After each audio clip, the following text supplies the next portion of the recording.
Welcome back, and I hope everybody had a good weekend. We have arrests announced and a couple of crimes you may have been following. We have a reminder of the coming World Games, and we have a 100-year-old Army veteran taking a spin around Talladega. My name's Ike Morgan, and we're down in Alabama. There have been a couple of arrests in recent high-profile Alabama crime stories. Multiple people were hospitalized Friday evening, including one person with life-threatening injuries after shots rang out in Mobile's Ladd Peoples Stadium during a high school football game between Viger and Williamson. The remainder of the game was postponed until today and will be finished with no fans present. AL.com's Mark Heim reports that Mobile police arrested a 19-year-old Sims man and charged him with 5 counts of attempted murder.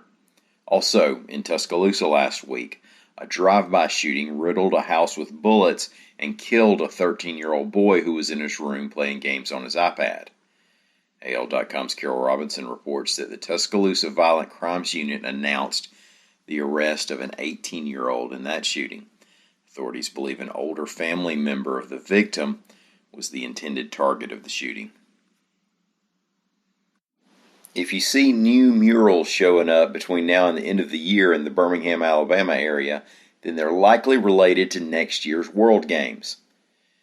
AL.com's Greg Garrison reports that World Games sponsor Hibbett Sports and City Gear is commissioning artists to make a visual impact on the city.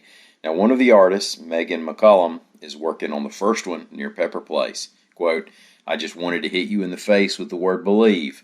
It's the right time to believe in Birmingham." Now, the World Games are international. They take place every 4 years. There are 34 sports, 3,600 athletes. Think Olympics, only at a different level and also just different. There will be events such as Aikido, casting, dance sport, fistball, orienteering, and life-saving. So after we watch the games, we should be able to judge which is the most important sport, life-saving or football. The World Games, which were postponed a year because of the COVID pandemic, are now scheduled for July 7th through the 17th, with opening and closing ceremonies at Protective Stadium in Birmingham. If you think you'll never in 100 years get to turn a lap at Talladega Superspeedway, well, maybe you just need to wait it out, because that's how long it took George Mills, but he still managed to check it off his bucket list in style. George Mills of Decatur, Alabama is 100 years old, and last week he rode a lap in the Mustang Pace car at about 120.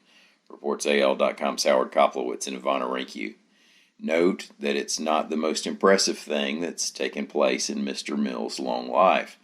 He served in the Army's 28th Infantry Division during World War II, storming the beaches at Normandy, fighting in 3 countries, and being held by the Germans as a prisoner of war for 5 months. He was awarded the Bronze Star and the Purple Heart. So when he was asked whether or not he was scared while riding around the track at Talladega, well, he politely said no, he wasn't scared. He did say, quote, "It's out of this world." Thank y'all so much for listening. We'll be back here again tomorrow. Until then, stop by and see us whenever you want to on the internet at al.com.